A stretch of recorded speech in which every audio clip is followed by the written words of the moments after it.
Good evening and welcome to the regular board meeting, the St. Peter School Board. It is Wednesday, December 17th, 2025.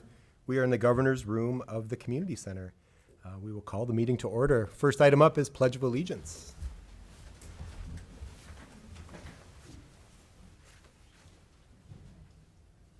I pledge allegiance to the flag of the United States of America and to the republic for which it stands, one nation, under God, indivisible, with liberty and justice for all. All right, we need to consider and adopt the agenda in front of us. Motion and a second. All over it tonight. All those in favor? Aye. Aye. Opposed? Motion carries. Agenda is adopted. Kimberly, any requests to speak? First item up. Our favorite time of year, the Truth in Taxation presentation. Ms. Gracia is here. Hi, Megan. Oh, it's always so much fun. All right. So, as Charlie mentioned, we do this annually. It was required by law. Some of the components of the law are that you all have to receive a property tax statement, and then we have to have this public hearing. It has to be held within a certain range of days. It has to be held after 6 o'clock, and then we have to talk about the levy, our budget for this year, and allow an opportunity for public comment and question. So here we go. The 25 pay 26 levy is the 25, we certify and approve the levy in the fall of 2025. We'll collect the taxes in the calendar year of 2026, and then the bulk of that is our levy revenue for the fiscal year 27, or the 26-27 school year.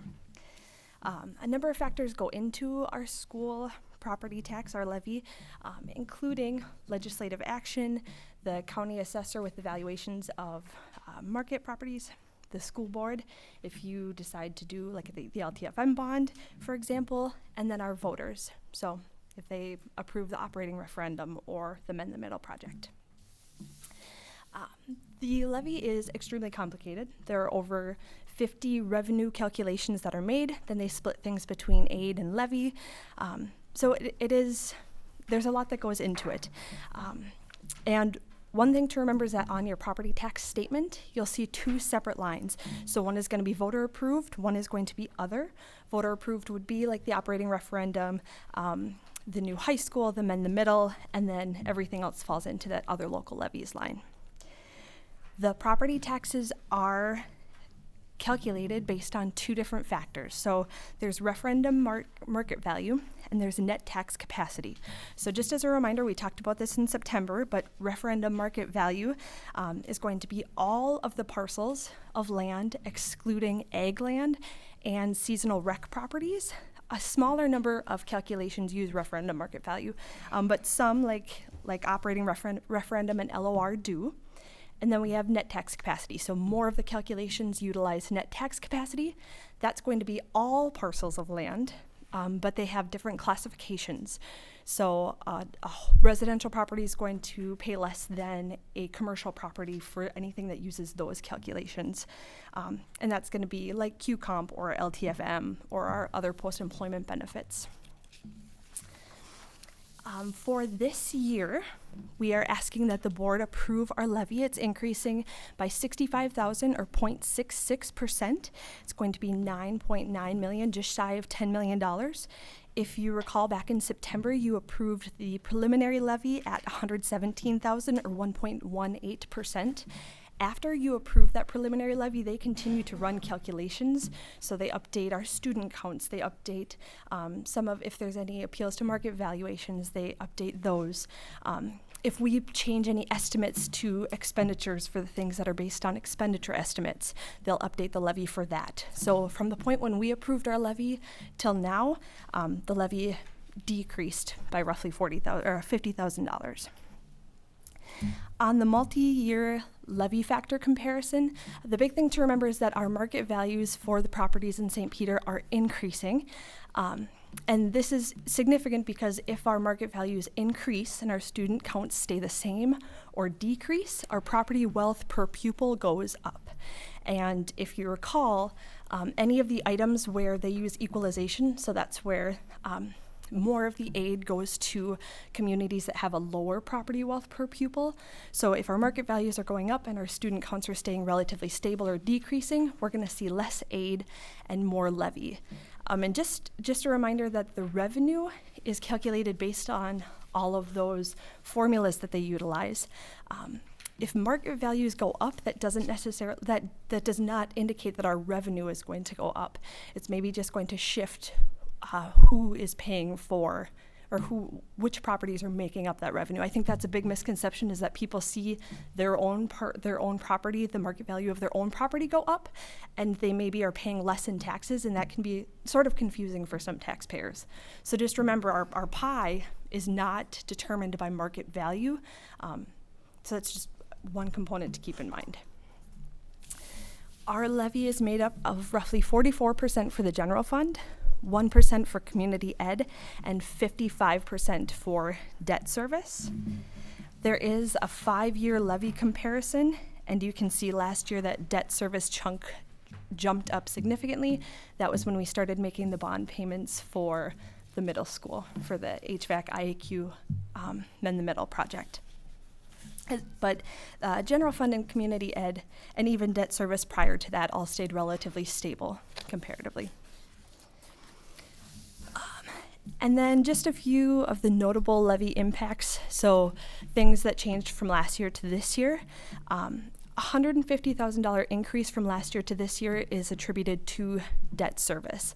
So those are going to be our bond payments based on our bond payment schedule. We collect 105% for our levy just to make sure that we're able to make those bond payments in full.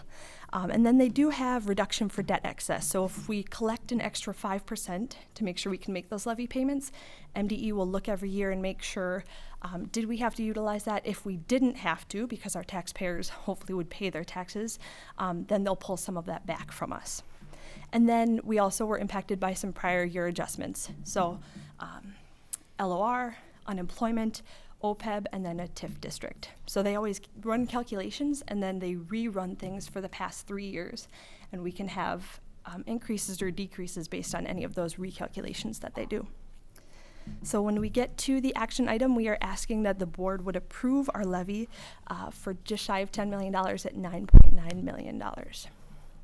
Any questions on the levy before we go to the budget? Can I ask one question about the tax increment financing? Sure. Is it the city and the county that does that? That does.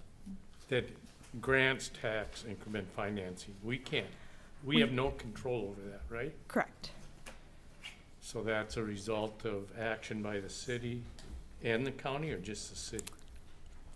That I couldn't tell you. Okay, I know city for sure, I don't know about county. yeah, okay. Thank you. All right, then we will move on to the budget. So just as a reminder, this is the budget as it was approved in June. This does not include any of the quarterly fund balance changes that we've had for quarter 1 or quarter 2, nor does it include any of the final audited 25 numbers for our fund balances. So just keep that in your mind. On the FY26 budget, this first page includes everything except Fund 6, which is our building projects, and our insurance fund. So when we came into the preliminary approved budget, our general fund was going to decrease by about $463,000. Food service was going to decrease by just shy of $200,000. ComEd, if you remember, we have 2 different transfers that are going from the general fund to ComEd. One is to make that whole every year, and then one is to work at a deficit that we've sort of accumulated over the last number of years. Debt service, and then we have a scholarship fund. On the 26 revenue by source slide, you can see that our state aid makes up roughly 67% of our revenue sources, followed by our levy, which is just shy of 24%, and then our miscellaneous and federal aid come in after that. If you compare that to the state, it's very similar to the state averages. I would say our property taxes are slightly higher. If you see our property taxes are about 24% of our revenue sources versus the statewide average of 16%. So slightly higher, but we do have both the high school that we're paying for and the middle school now. So we have a couple of debt service projects. So that increases our levy by a significant amount. If you look at the revenue by fund and the expenses by fund, you'll see that the general fund makes up the significant bulk of our budget at 81%. And if you compare the revenue and the expenses by fund, you'll see that they, as they should, match up when it comes to size of the pie. So general fund is about 80%. Debt service, again, because of those debt payments we have, is roughly 13%. And then we have food service, ComEd, and scholarships. On the 26 general fund expenditures, so this is the general fund as a whole. It's going to include assigned, unassigned, and restricted reserved. 75% of our expenditures for the general fund are made up of salaries and benefits. 16% is going to be then utilities, repairs, travel, and then you can see going on from there, supplies and equipment are each about 4%, and then we have some other categories.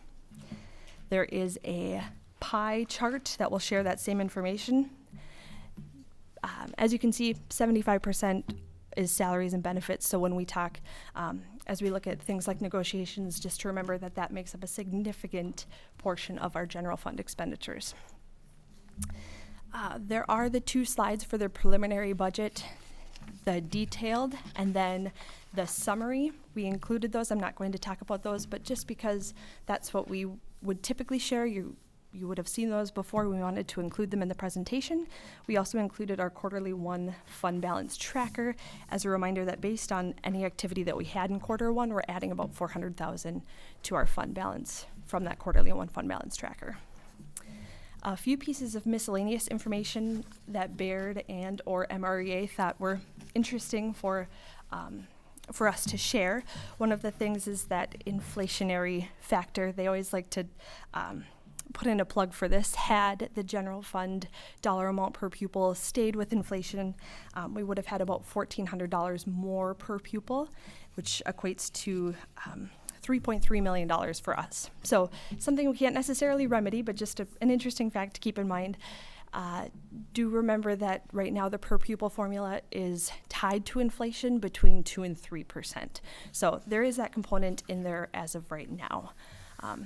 But we'll have to see if that remains that way. The referendum map is something that MREA puts out. Our referendum, or operating referendum, is $410 per pupil. The median for the state is $513, and I did think it was interesting that 94 districts have no operating referendum at all. So just a fun fact. A reminder that we did have Mend the Middle and the IAQ for the middle school. That was made up of 3 different portions. So it was the IAQ, deferred maintenance, and then the voter approved part. Along with that, we just finished in this past fiscal year, we had our bond refunding that went through, so those became callable, and the 2015 A bonds are now gone.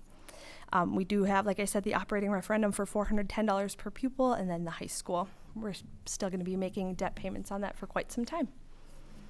So, are there any questions related to the required truth in taxation presentation?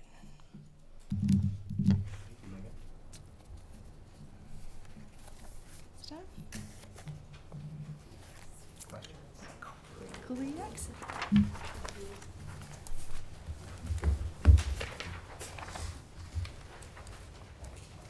Okay, thank you, Megan. Next up is approval of the consent agenda items. These items can be found in the packet starting on page 34. Sure. Agenda as presented. Thank you. We have a motion and a second. Any discussion about the consent agenda items? Discussion. I would like to just thank Cheryl for her close to 40 years of service in the district. In the district office, Cheryl has decided to retire, and we wish her well. Huge shoes to fill.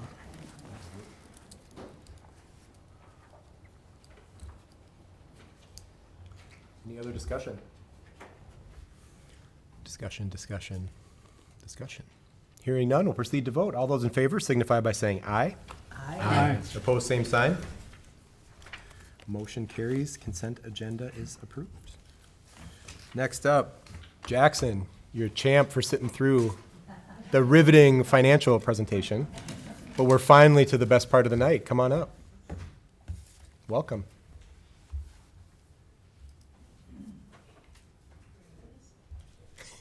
Yeah. I think this is on, right?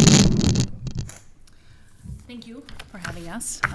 This is very exciting for me to, and an honor to showcase Jackson in the great attributes that he has at St. Peter Middle School. I just wanted to make sure that I don't forget anything, so I'm just going to read off of what I have written here. So, I am honored to recognize Jackson Throudall for the St. Peter Middle School Student Spotlight.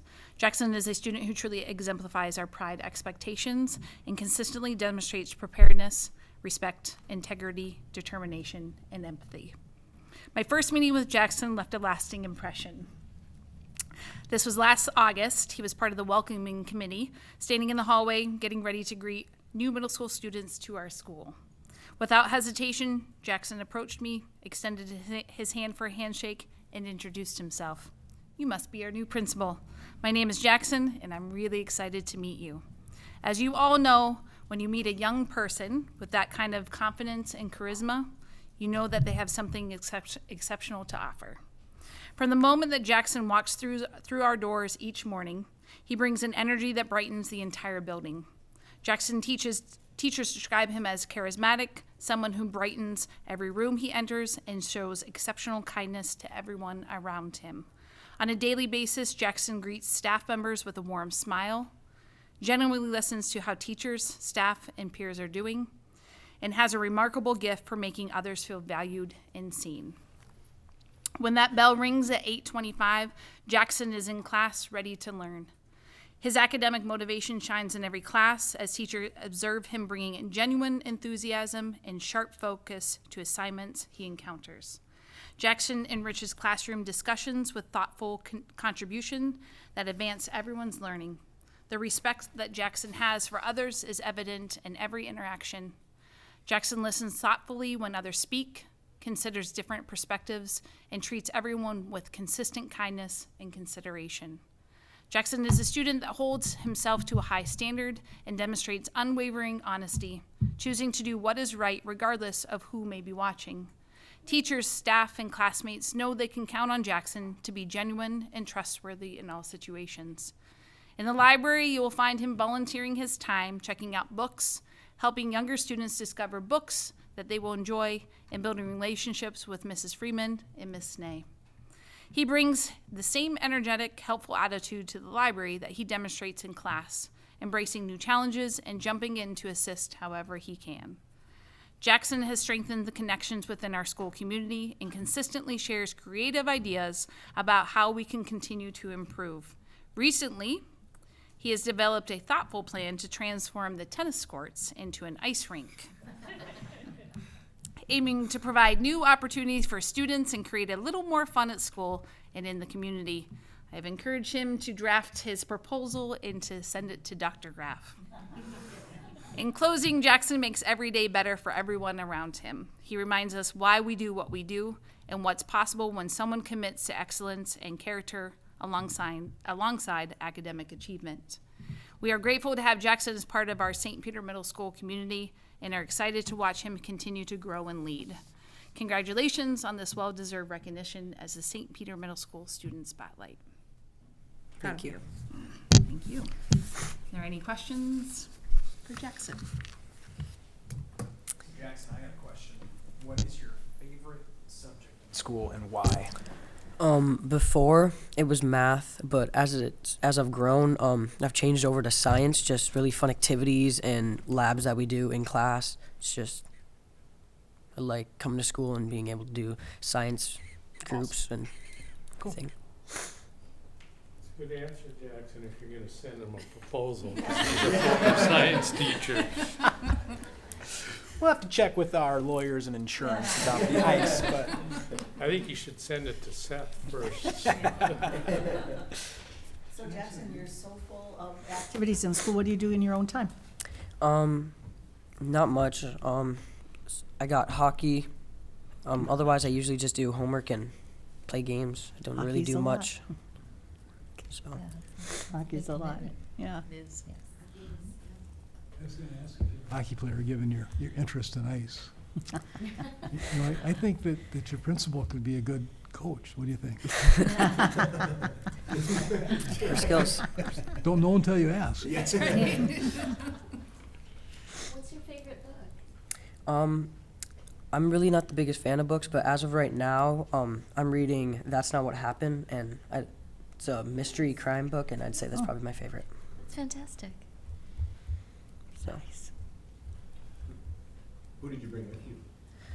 I brought my mother, my grandpa, my sister, and my brother Caden, and my father wasn't able to make it, but he was planning on coming. Good job, family. Yeah. Yes. you bet. A lot to be proud of. Mm-hmm. Yeah. So, Keep up the good work, Jackson. You're doing Thank you. really well. Thanks, Jackson. Thank you. Have a great hockey season. Yeah.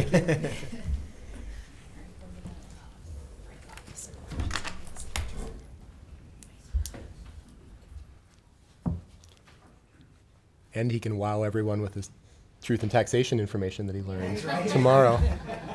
Don't show it all off at once. Maybe you should stick around for the audit. Yeah. Yeah. All right, moving on to. Thank you. Moving on to action items. The first, consider a resolution of certification of school district levy for taxes payable in 2026. Welcome back. Welcome back, Megan. They don't have to listen to that. Yeah, so I am just back to ask that you certify our final levy with that $9.9 million mark. If you had any further questions on the levy, I am happy to answer them. But You can now move it, yeah. Well, the business committee talked about this. No, for sure. It's our recommendation, so Yeah. I move. Yeah, no, we got a motion and a second. Any further discussion? Discussion. Yes? I would just like to point out, last year, as was discussed earlier, there was a significant increase, obviously, in the tax impact with the Mend the Middle project. Totally explainable and completely understandable. This year, just for a point of reference, the increase is very moderate, at less than roughly 2/3 of 1%. Yep. So 0.66%. And the business office and everybody in this room worked really hard to find extra revenue streams and to try and keep the cost to the taxpayers at a minimum. And my compliments to everybody that was involved in that. It was a successful venture. My compliments to Megan for making this so user-friendly. Digestible. Yes. Yeah. Any further discussion? Discussion. Hearing none, we'll proceed to vote. This is a resolution. So we need to go around the table. Ms. Rosbach. Aye. Mr. Rosso. Aye. Aye. All right. Aye. Aye. The ayes have it. The resolution is approved. Thank you, Megan. Next up, consider approval of acceptance of the 2024-25 audit. Tom has come from Abdo, so I will allow him to do most of the talking, and I will just answer questions as necessary. Awesome. Welcome. Well, thank you. My name is Tom Olinger. I'm the governmental service partner with Abdo. So very similar presentation. It's nice to see everybody again, but a very similar presentation. Just to let you know, we kind of went through a little bit more detail with the finance committee earlier this or last week there. So we'll kind of do it at a high level, but I'll certainly answer any questions that we might have. So kind of getting started there, we'll jump into just kind of our overall audit opinion, which we did have an unmodified opinion, similar to last year, which basically means a clean opinion. That means we're following the GAP and GASB standards related to that. And one thing to note here, we had a kind of a significant GASB standard with GASB 101, which was related to compensated absences like vacation and sick and how those are accrued there too. So there was a little bit of work on that for this year to have that included in the report, but that was it. So also as part of our audit, we do testing on Minnesota legal compliance, various things like deposits and investments, debt, miscellaneous items, disbursements, and just kind of making sure that the school district is following state statutes. So we have some checklists to go through, and we do a sample-based test, kind of like with our audits too, of just transactions, just to make sure you're following those various state statutes. And through our testing, we didn't note any issues with the Minnesota legal compliance. Also, as part of our audit, the school district did have over $750,000 of federal funds that they expended. So, kind of like the Minnesota legal compliance, we do have a compliance guide on some of those grants. So we do a sample basis test on the grant part of it and go through their checklist related specifically for that grant. And just to note that there was no findings on the grant program that we tested related to that too. So. Couple of just overall just kind of findings that we had there were preparation of financial statements and some year-end adjustment findings that we just note. I want to say that the findings have decreased. We'll show you the prior year on the next slide, but we're certainly making great strides to eliminate some of those findings that we had in the past. I know Megan has taken on, I think, in the past we've kind of adjusted help adjust some of the grants and also taxes and some debt situations. So we've given some work papers, and Megan's kind of taking on some of those and going through those and starting to make those adjustments too. So I really think that year-end audit adjustments, certainly for next year could probably go away as we kind of continue to build out that knowledge base on there. Just to kind of note, just the overall progress for fiscal year 2024, we did have a few findings, related to segregation of duties of the food service, which we changed some of the controls on there to eliminate that. And then student activities compliance finding that we had last year was eliminated this year. And then just kind of the overall internal controls. So we kind of tightened up some of the internal controls that were out there, the checks and balances within there. So that was certainly a good thing. So so next year we'll kind of keep working on and try to get rid of those last two findings for that. One quick item here, just an overall auditor recommendation. I think, as part of the accounting process, there's a capitalization policy for fixed assets. And we just kind of make a recommendation. Right now, that's at $2,500. And I think really that can be higher just because it's kind of additional accounting that you have to do if it's too low a number. So it's like, do you want to really, pull aside a computer to track that all the way through and various things like that. So we do make a recommendation maybe to get that to $10,000. So that means that anything over $10,000 is just, or anything under $10,000 is just expensed in the current year and is not necessarily depreciated over a period of time. So I think that adds a lot of accounting and extra thing, and I think you can kind of take a look at the cost benefit of doing that. So that's just something that we can kind of, and a lot of schools have been kind of doing that.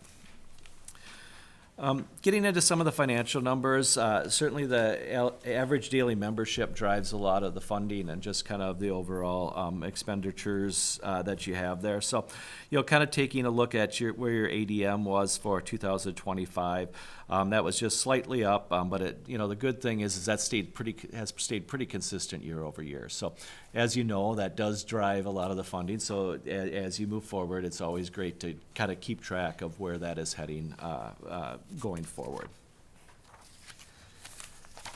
Taking a look at the general fund budget to actual, both the revenues and expenditures did have a favorable budget variance. So the revenues exceeded the budget by $820,000, and the expenditures came under budget by about $530,000. So that really, both of those resulted in a net increase in fund balance of almost $1.6 million in the general fund this year.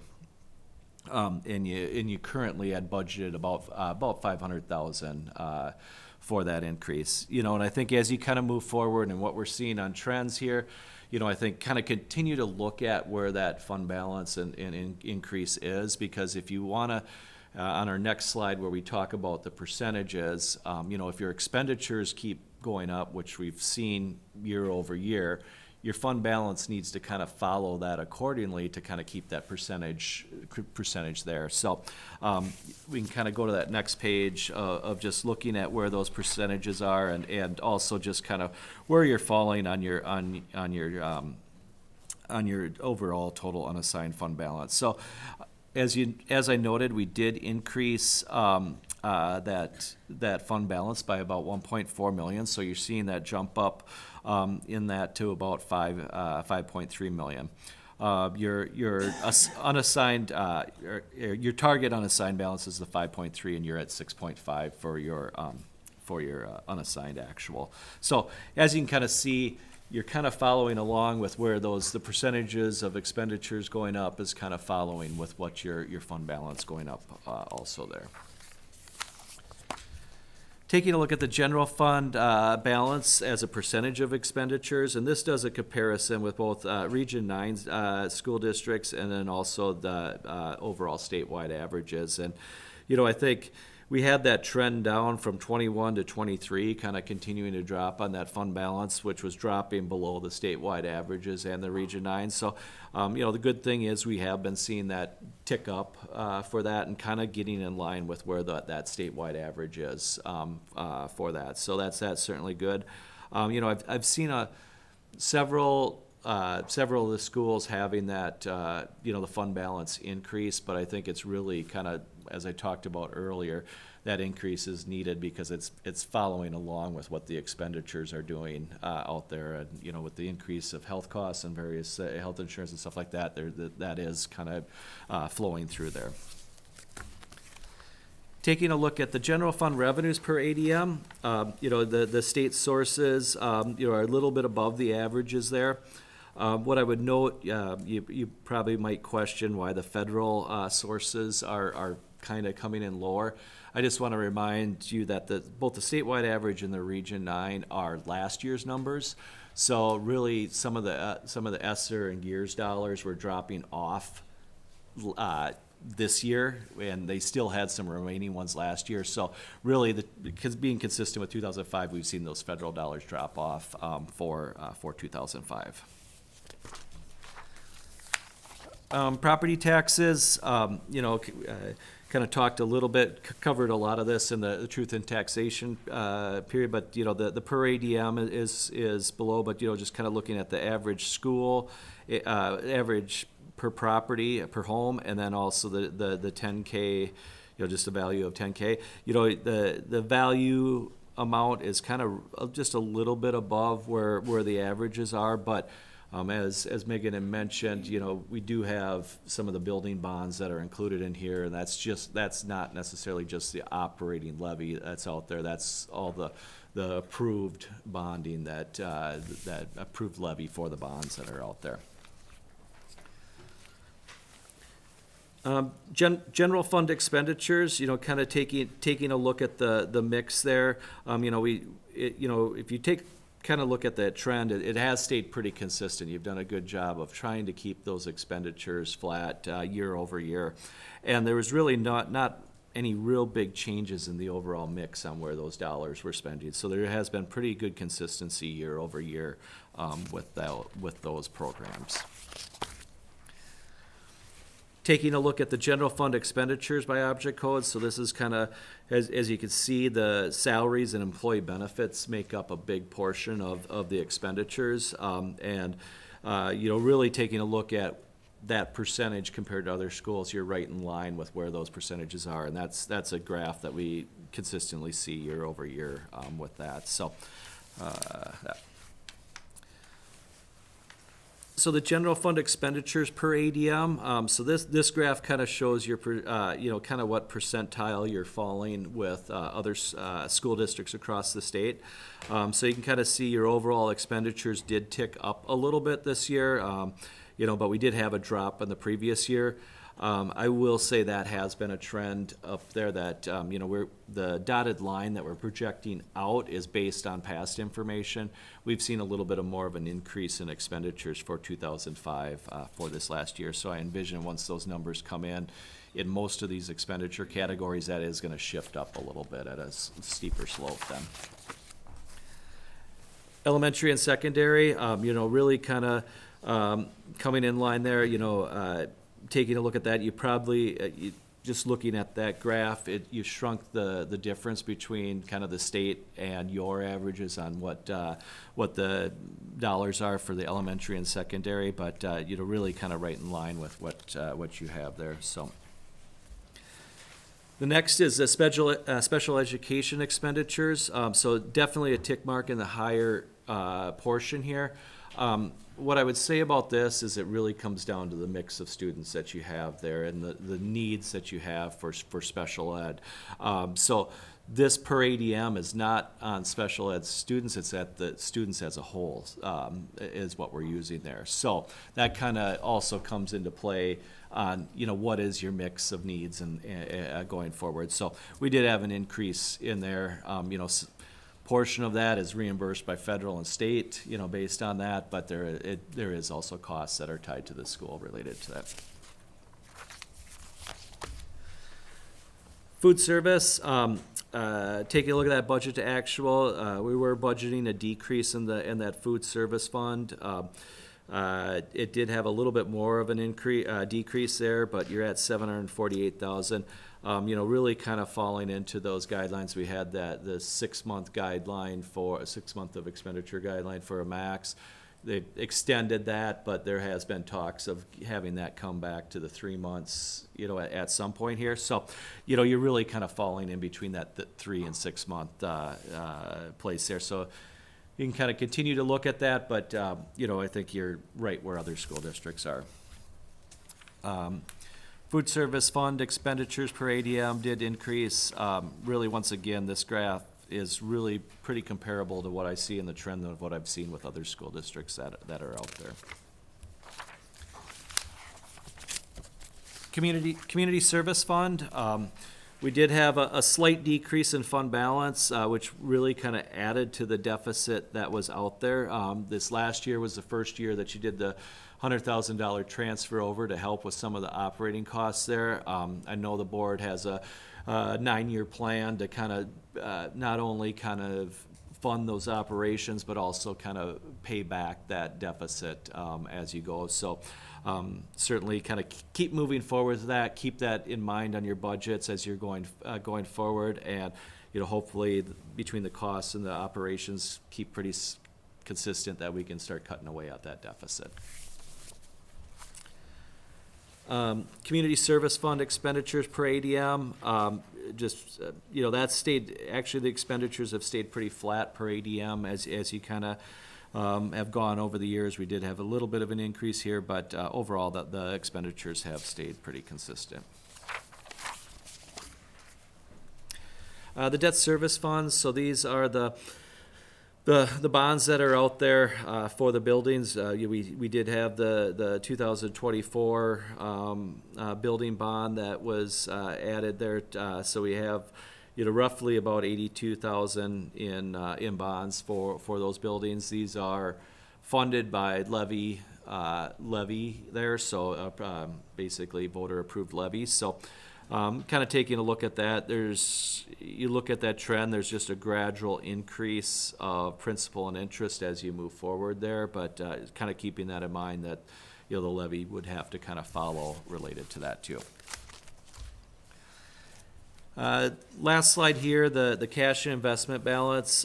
We did see a large increase in cash for this last year to 46,000. The thing I want to point out to that is 31 million of that is bond proceeds that haven't been spent. So really those are restricted for that construction project. So as those costs come in, that's going to basically shrink down. So if you take that out, you roughly had about a $2 million increase in cash for this last year, which really is kind of right in line with what your general fund balance increase then too. So that kind of fall in there. So certainly, overall, I felt like the audit went really well. We really appreciate Megan, getting us the information in a timely manner. That definitely helps the process.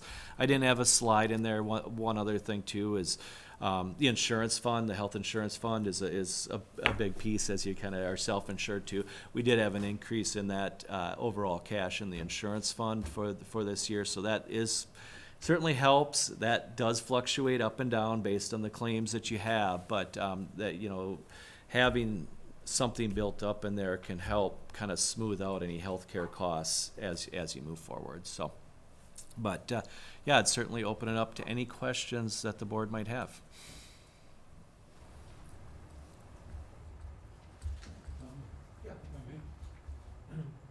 I guess we maybe talked a bit about this during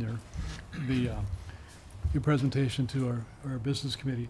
But as an auditor, do you have any preference in terms of the general fund and how that's stated as a percentage of expenditures or as an estimated number of days for operating purposes? I've seen it both ways. I think we're kind of seeing maybe a little bit more on the expenditure side, versus date. But I absolutely, I personally don't have a preference. It really goes back to your fund balance policy on what you want to see and how that works. So yeah. Are you comfortable in giving us a range of what you would like to see in terms of days? I think it really depends, and sometimes it is the timing of at the end of the year of what that looks like, and really kind of, a lot can change as that, but I think, on the minimum side, you're probably looking at 14 to 15%, and then you can kind of go up for there. But once again, it's what is your building, what other costs that are out there going forward and future looking, it really would kind of come into play there then too.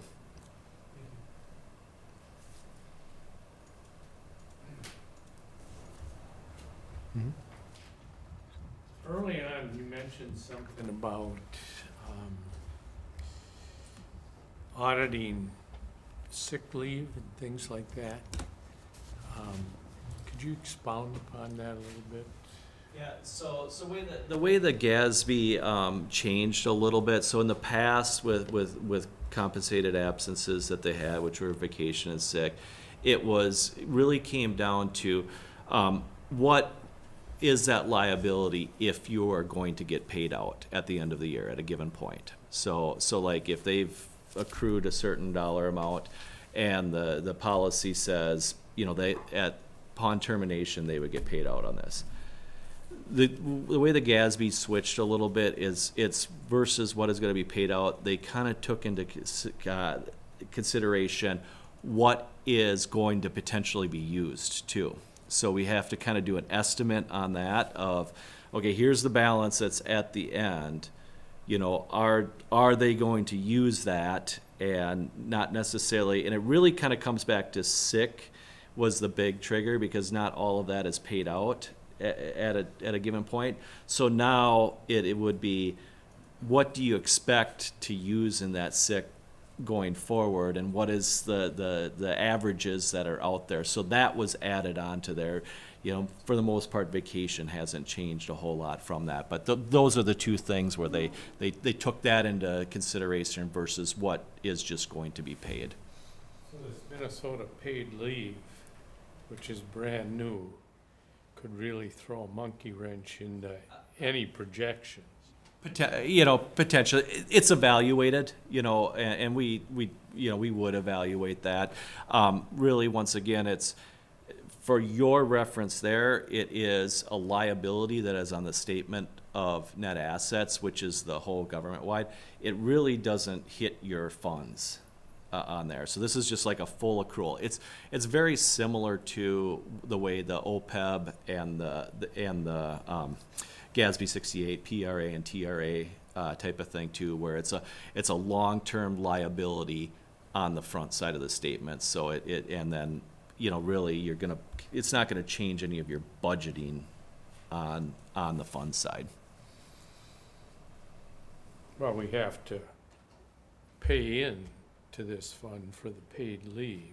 Yeah, yes, that piece is, but the actual entry for the compensated absences and that really does not impact the fund statements.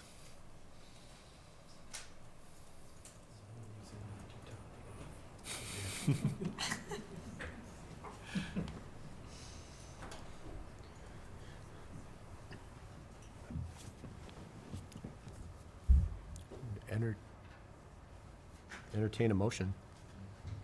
Also move that we accept the audit report. Motion and a second. Further discussion? Discussion.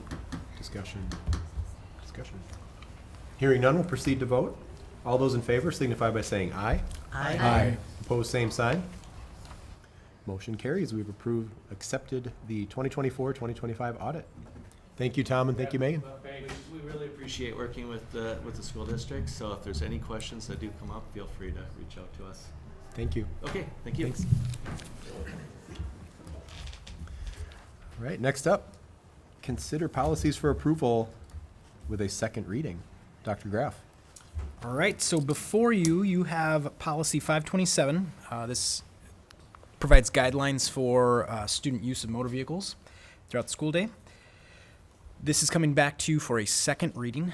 At our last board meeting in November, a great question was brought up, and that question was, how does the current language impact a student's ability to drive their vehicle on another campus besides the high school? The language is, students are permitted to use motor vehicles in school district locations outside of the school day only on the high school campus. Great question. Policy committee took a look at this, and we are recommending the policy as written, but we omit that last sentence so that it does not state that they can only drive on school campuses, because we do have students who drive to middle school for various activities. So we would recommend approval in the second reading with that change. And I move that we accept policy 527. We have a motion and a second. Any discussion? Discussion. Hearing none, we'll proceed to vote. All those in favor signify by saying aye. Aye. Opposed, same sign. Motion carries. Thank you. Next up, consider policies for approval with a single reading. Dr. Graff. We have 5 policies in front of you for a approval with a single reading. These policies are part of our regular 3-year review cycle. All of these policies contain minimum or no changes, and I'll just run through those. So policy 706, no changes are recommended. 710, our extracurricular transportation policy, no changes are recommended. 711, video recording on school buses. There are minor legislative changes that are recommended based on MSBA's model policy. And those changes are just in how we don't abbreviate state statute anymore. 712, video surveillance other than on buses. Once again, just minor legislative changes in terms of how we reference statute. And 721, uniform grant guidance. There is formatting changes that are recommended. Our policy is identical except for the flow of that policy. The bullet points are in different locations. MSB has changed those. There are some legal reference changes, and there are some dollar amount changes that have occurred. Some thresholds have changed based on changes in statute. So we would recommend those for approval with a single reading.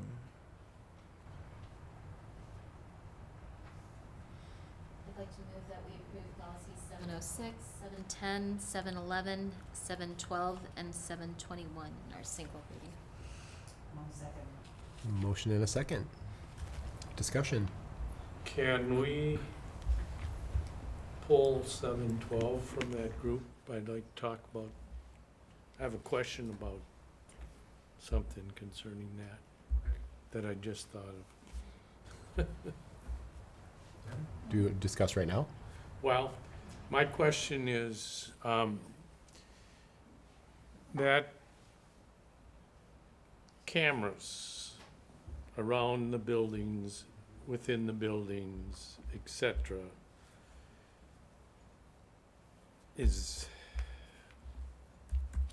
what's the requirement to keep that video? Retain the recording, digital recording? I don't know for sure, but unless we save it, I believe our system retains it for maybe 2 weeks. And this is probably opening up Pandora's box, but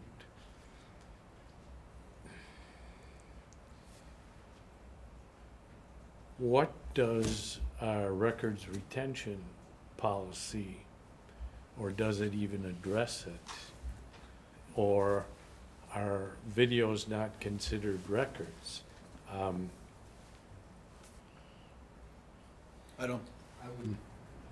Sorry.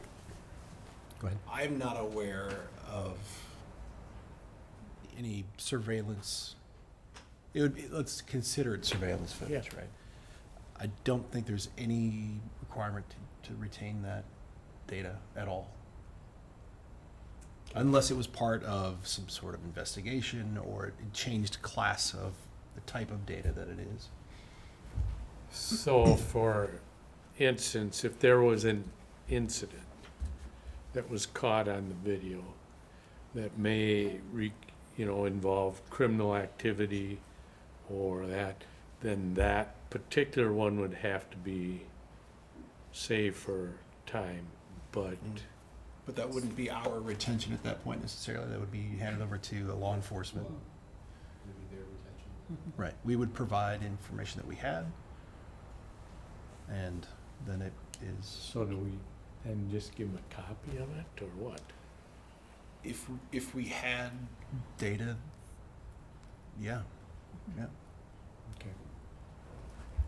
In that regard, are the videos kept on site until they're disposed of? In terms of saved items, so everything is saved essentially in the cloud. Yeah, if there is an incident that needs to be saved, we would put that on our hard drive. When we are working with police, we have shared that in instances that warrant that, and they put it on their hard drive. Yeah. Back in the day, like when I first started, which really wasn't that long ago, I remember creating CDs, but we don't do that anymore. I bet you miss it. Yes. That's a great question, and I can dig into that. Our policy for records retention is up for review as well. Then I would withdraw my request to take it out, and as long as we're looking at it down the road, we can always change it if we find out too, so. We do have a motion and a second. Any further discussion about these 5 policies? Yes? Can I make a clarification? Sure. So Gus just got back to me, the new middle school system, they're shooting for a month of retention. Okay. The old system would be. Okay. Thank you. That's very helpful. Yep. Instant answers right there. Way to be on top of things. Yeah. Stick around. We'll have more questions about stuff. We have a motion and a second. Any further discussion? Discussion. Yep. I forgot to mention this. Yep. Policy 706, acceptance of gifts. I was going to bring this up, and so that policy, which you all probably read, requires a resolution to accept gifts. So as we reviewed that policy committee stated that we will begin doing that to follow that policy. Spoiler alert. item Spoiler number 5. alert. So I apologize. I was going to say that on the first go around, then I saw my notes. So, in compliance with that policy, we will begin that practice starting today.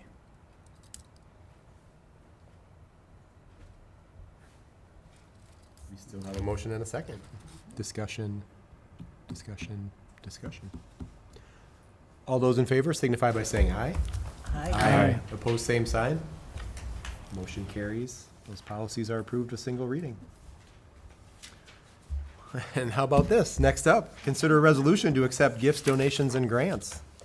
I like the new way of doing things. Very good. We have 4 gifts and donations to accept tonight, or that are up for acceptance. The first is a $5,000 grant from Prairie Lakes Regional Arts Council. Those funds are used to support our Community Ed Sparks mobile studio, art studio program. Number 2 is a donation in the amount of $150 from Paul and Gayla Rodney, and that's to support families in need during the holiday season at North Elementary. Number 3 is donations totaling $495 from various donors that will be used to enhance the playground at North Elementary, included in your packet on the resolution. Those are separated out. And then number 4, a donation of $2,000 from the Good Neighbor Diversity Council, and that donation was used to help cover the cost of our latest Joy Day, Unity is Joy celebration that was held on December 12th at the high school. So we would recommend that you accept those gifts and donations via a resolution. I'll move the resolution. I'll second. We have a motion and a second. Any discussion? Discussion. Hearing none, we'll proceed to vote. This is a resolution, so we'll go around the table. Ms. Rosbach? Aye. Mr. Rosso? Aye. Aye. Mr. Count? Aye. Mr. Dixon? Aye. Ms. Martins? Aye. Resolution passes. We have accepted these gifts, donations, and grants. Thank you very much to the generous donors. It's wonderful. Next up, consider approval of contract for community and family education graphic designer. Dr. Graff. So we are proposing a new position within the district. This has been presented to the business committee, which has recommended it move forward to the full board for approval. But essentially, our community and family education assistant is planning on retiring. And anytime that there's a retirement, it provides an opportunity to take a look at our systems and see if there's a more efficient or a better way to do it. And what is being proposed is we take the part of the assistant position, the existing assistant position that creates the highlights and the community education brochure, and we separate it out. And we create the community education, community and family education graphic designer position. That position would be 180 hours per year, broken down to 105 hours for the highlights and 75 hours for the community and family education brochure. That position would be paid at a rate of $19.18 per hour for this school year and a 3% increase for $19.75 next school year. And that position would report directly to Tammy Skinner, our community education director. Any questions? You will notice in the draft contract that the draft contract includes 142 hours, where the memo includes 180 hours. The difference there is that the school district actually has a partnership with the city rec department, and the city rec department pays for half of that community ed brochure.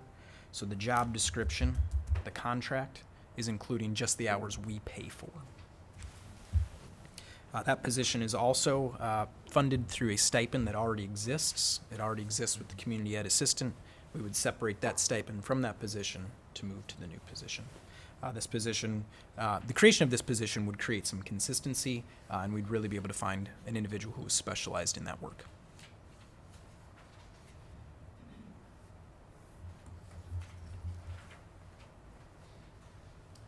Would entertain a motion. I'll move. Motion and a second. Discussion. We'd like to add that estimated, when you take that stipend, the additional hours, it's estimated that this position will cost the district roughly $750.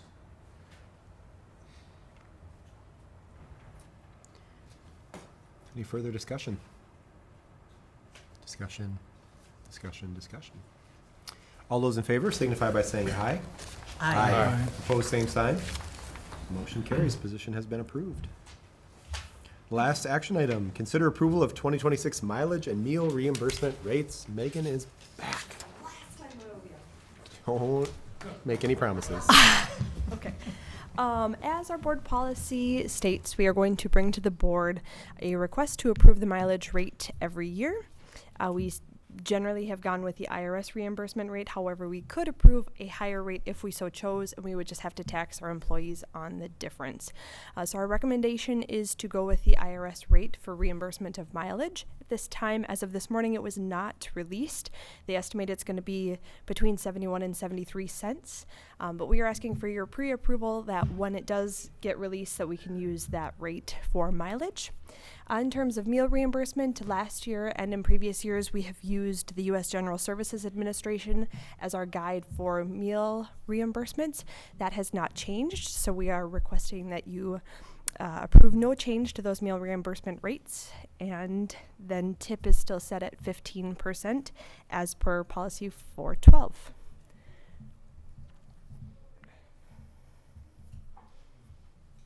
Do we know when do they announce those typically? It's usually in December. Yeah, okay. So. When we say Minneapolis, St. Paul, does that include the suburbs too?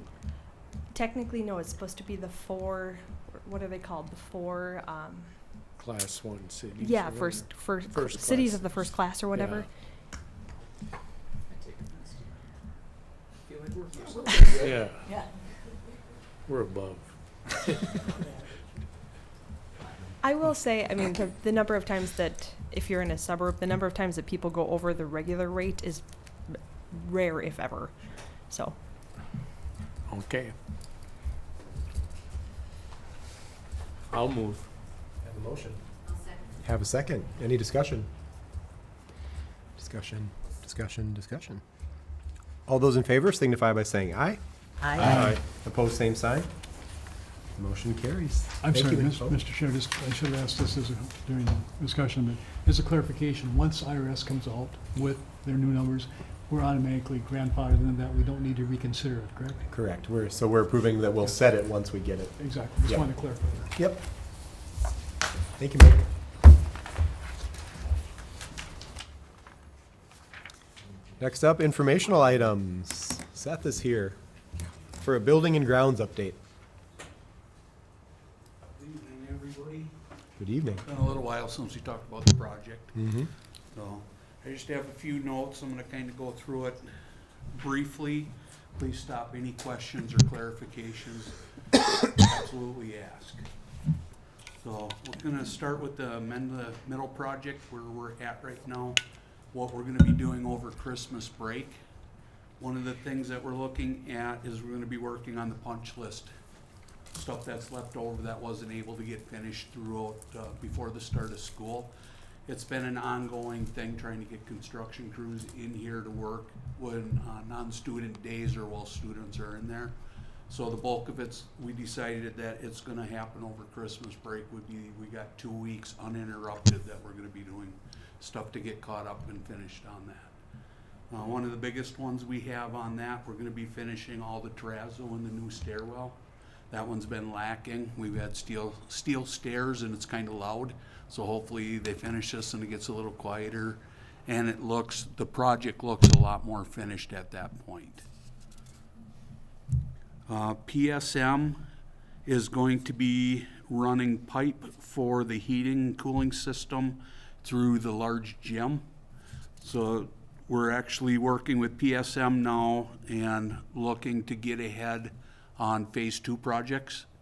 If we can get a lot of this piping and stuff done, we're that much farther ahead of the game. A lot of the construction burden comes off in the short period of time we have next summer. Less things the more we can plan ahead and take care of any issues that come up. In the gym also, we're gonna be changing out lighting. We're gonna be updating it to LED, which is currently fluorescent. After January 1st, I believe the state of Minnesota will no longer allow the sale of fluorescent tubing. So we're just kind of getting ahead of it a little bit. If we can, then we don't have to worry about it. And again, this is one of the things that we don't have. If we can get it done now, one, it's gonna improve in lighting in the gym. Two, another thing we don't have to worry about come summertime. The removal of the ceilings in the existing locker rooms, both gym and the pool locker rooms. So there's piping that needs to get run for the blueprint. And this is, again, if we can get those ceilings out of there, which we've done in some of the hallways already, to get things they had to get piping done, welded in place, ready to hook up right away. That's one of the really big things. We've been able to work with Peterson Sheet Metal very diligently on preparing for this coming summer.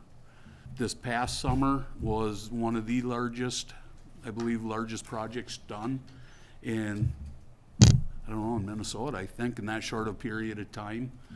And ICS's biggest project, and there's a lot of learning curves in that one, and that's why we're trying to get ahead this year. Because the next two phases, they're not as large, but they are as detailed and involved, so we want to stay ahead of that and keep going with that. Any questions on that for like what's going on for spring break? Okay. Well, kind of move into some of the struggles that we've had coming up with this new system in.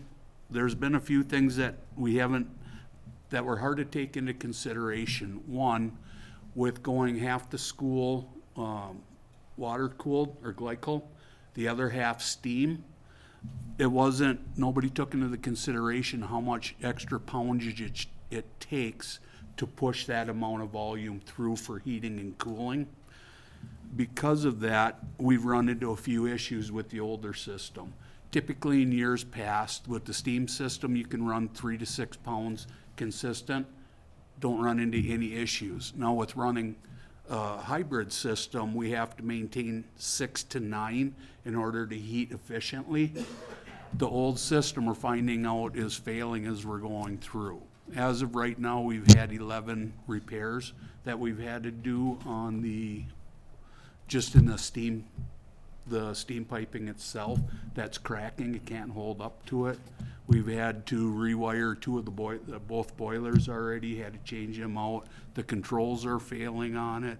They can't keep up, so it's a big challenge right now. There's a lot of unforeseen, and the guys we have working for us are doing the best they can, and they're working their butts off to keep a comfortable atmosphere in the building. It's been a big struggle. It's really unexpected, unforeseen, but it's one of those things you just deal with and have to keep moving on the best you can. Let's see. Along with that, North Elementary also, we're starting to run into the same issues. We've run into a lot more repairs than what were expected to keep that system going. Again, there's another system that's not much older than what the middle school is. For the boilers and stuff, and we're starting to have fails in there. We're having to replace a lot of parts in there, and just some of the costs are starting to pile up a little bit on that. So that's another one of the challenges there. MVED was another one. Again, older equipment and stuff we've had to go through. We've had failing controls on that one. We got the controls fixed. When we got the controls fixed, we found out 2 of the rooftop units were not working properly, so we've had to get those fixed. So getting back to a good old-fashioned winter has put a big challenge on the district right now. So MVED is back and running 100%. North is running good. We still have a few more parts to replace yet. The middle school we had the boiler down there, replacing some of the parts there. Hopefully that we were starting to get a handle on things a little bit. Some of the issues that we came with the middle school too was from when they did the demolishing of the old system for the new system. It went beyond, and some of the old controls were cut, some of the old pneumatics were cut. So we've been trying to chase those down throughout the school. A lot of the stuff runs through the walls. So we're slowly getting there, and thank goodness everybody's been patient for the most part to get there. It's been a pretty big walk. So the good news is today we finished up the fire marshal inspector 3-year with Tom Rossler. I finally had a chance to get spend some time with him. I've been talking to him since I started here. Phenomenal guy. Absolutely, he is great, and he's so willing to teach. But we walked through all 6 buildings, and there's been spots where I have never thought I'd ever be. I didn't know we're in the school. I learned a lot with him. At the end of the inspect today, I asked him, just said, Tom, overall, how did we do as a district? And he said, you know, the rating, he said, we did very, very well. He said there was no major issues that were tagged throughout. And he said the biggest thing, just like any other school, there's a lot of housekeeping issues. So he's got a list for that. Some of the things that we did find were stuff that wasn't repaired from the last 3-year that we had. So I asked him to give me a separate list of that, so those could be my priority, so I can get those done and get them out of the way and just keep moving on from there. Let's see, what else do we got? I guess the last thing I got is just the crew, my crew.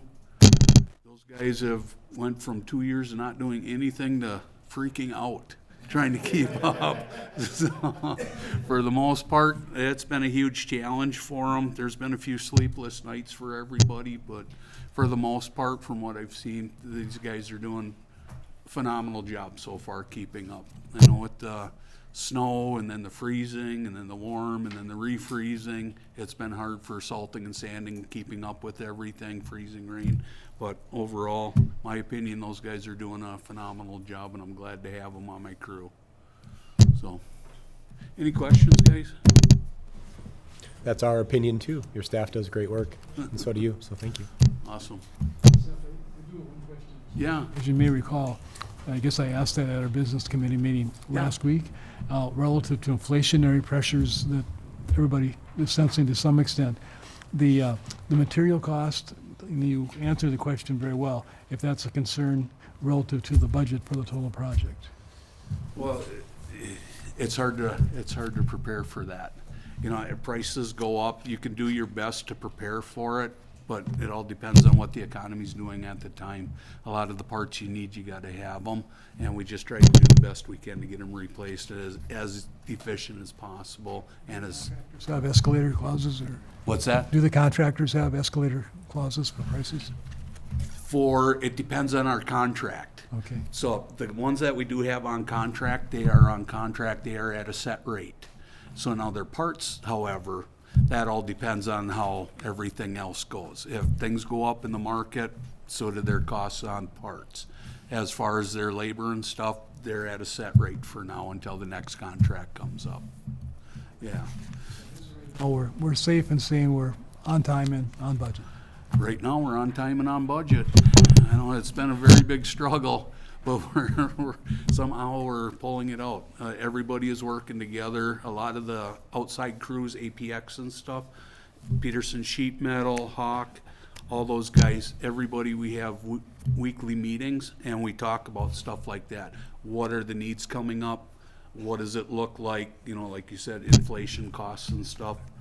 For how can we do this without going way over budget, but still hit that target that we need to hit.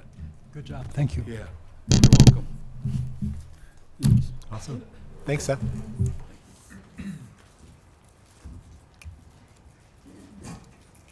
Building principals.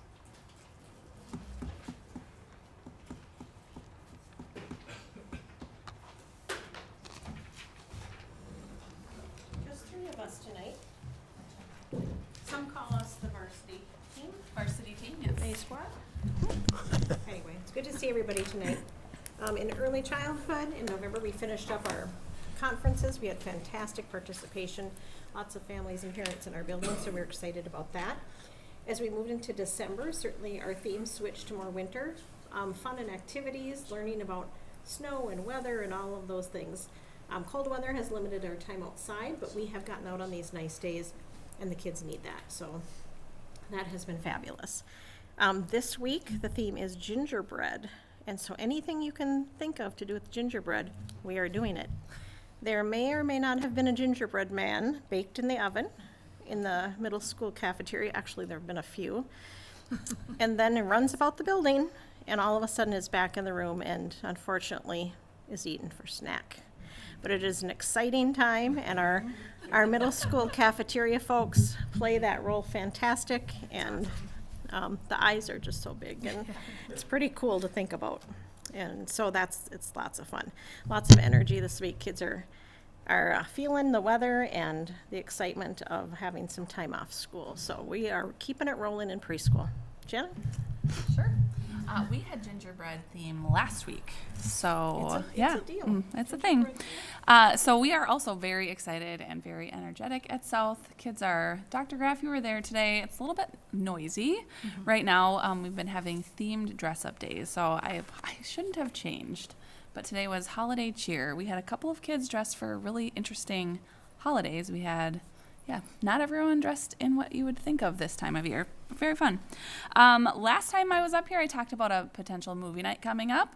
That went. It was great. We had over 125 individuals in the South Gym for a movie night. It was a lot of fun. Thank you to Auntie Wendy's Popcorn for donating all the popcorn for the event. Got a lot of positive feedback from families on that, so it was really fun to see. This Friday, to kind of cap off the week, we are celebrating the winter solstice. So the kids are talking about what the winter solstice means. But there's also a dance party and a snow globe photo opportunity and hot cocoa and popcorn and lots of celebratory things as well. So we're really looking forward to that.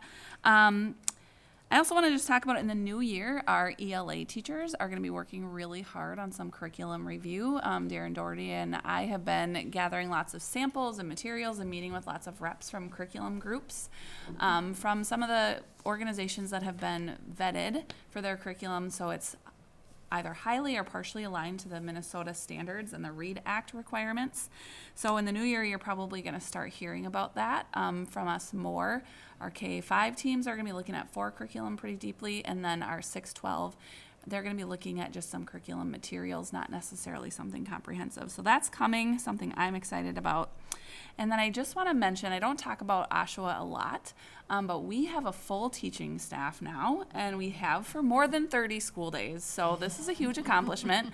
And our teachers out there are working really hard in a challenging teaching environment. And I just want to say thank you, especially to them. I mean, really to all of our teachers, but they've been working really hard. And then we also have a new secretary that's going to be starting with us in the new year out there. Jesse stole ours, but we're excited to be fully staffed, and that's a really good thing. And thanks to Seth and his team for getting us new security and door fobs out there, key fobs. We are entering like modern technology out there, so it's exciting. Great. And at the middle school, to piggyback, we have 2 new faces in the front office. We have Jonathan Smith, who will be the principal secretary. And then Sarah Sullivan, she is the attendance clerk. So she's been there a couple days this week, and then Jonathan will start after the new year. So we are really excited, and I'm really excited to not be in that front office. So I know I'm not good at that. Tasking is really difficult for me. So our speech team is up and running. We had our first middle school dance. I had to be away, so I left it to Steve Elger and John Hughes, and they did a great job with it. So yeah. Our winter assembly is on Friday, so if you're looking for something fun, if you want to figure out how to carry a pizza box and not have somebody knock that off, come on over. You'll see a cool little outfit as well. And then a huge shout out to Jamie Abels, Bree Bergstrom, and Dave Haug for our choir and band concert showcase. They did a phenomenal job. Their dedication and hard work definitely did not go unnoticed. So, yeah, that's all we got. Thanks. Thank you. Dr. Graff. Just two quick items, and this is just building off what Jana said. So, we wrapped up the audit tonight, so that closes out last school year.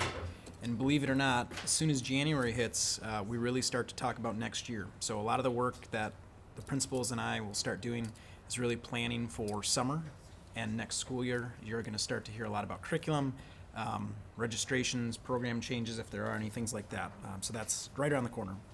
And then lastly, just a reminder to all that there's no school December 22nd through January 2nd. And a message will go district-wide, so families will know this, but just want to make sure that you're all aware.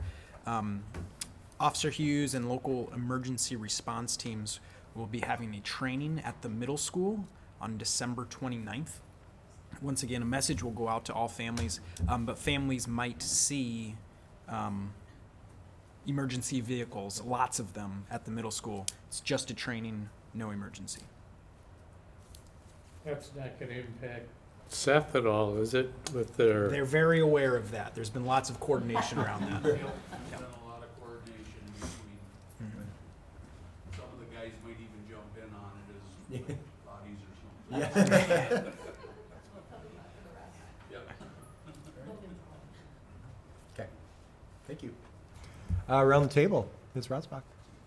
Just so impressed with all the things happening at our schools, from Little Mermaid to Unity is Joy Day and all the concerts. It's a wonderful time. Yeah. Other than happy holidays, nothing else. Yeah, just good wishes to all teachers and students finishing up the semester, or, well, excuse me, finishing up before break. Well, I would like to echo those thoughts also, and then I don't remember if I updated you, but no, we met before the delegate assembly, so we were fortunate at the delegate assembly to get the resolution that we put forward passed, even though it was opposed by the board of MSBA. We did amend it, changed the language from pre-K programs to all early learning programs, and had some great support from delegates around the state who had a passion for early learning programs. So hopefully we can take that momentum, find someone to sponsor the bill, and get it talked about in the legislature. Then I too would like to thank Cheryl Weisgerber for her years of service. I've worked fairly closely with her the last couple of years, going over the bills. She will be missed. Megan's gonna have her hands full training whoever replaces her, I'm sure, so lots of luck. Find someone who's good that lasts for another 40. And then I'd like to thank the donors for the gifts that we approved, and Rita for your nice little candy cane.